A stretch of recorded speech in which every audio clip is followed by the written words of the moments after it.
వారు ఏరువ రామమంజనేయ రెడ్డి గారు, సన్న వెంకటనారెడ్డి చట్టమిట్ల వారు.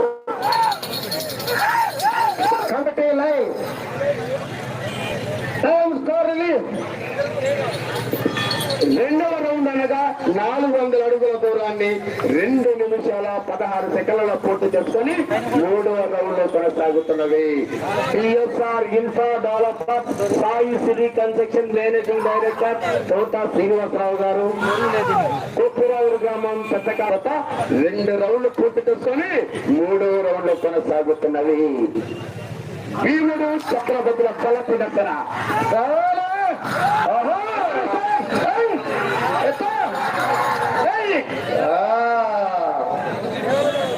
రెండవ బొమ్మకి 50,000 రూపాయలు ప్రాంత తెచ్చిన వారు తెలుగుదేశం పార్టీ నాయకులు గురిజపల్లి నాగసాబాబాయ్ అక్క ఆకూడదు కొల్లి గంగిరెడ్డి, నెంబర్ కోటిరెడ్డి సన్నాఫ్, కందుల వెంకటరెడ్డి సన్నాఫ్ యోగిరెడ్డి, కందుల ముసరెడ్డి సన్నాఫ్ నాగిరెడ్డి, దొంతిరెడ్డి వెంకటేశ్వరుడు సన్నాఫ్ చంద్రారెడ్డి, మూడమంతు బాలకసయ్య సన్నాఫ్ అంజిరెడ్డి అనేవారు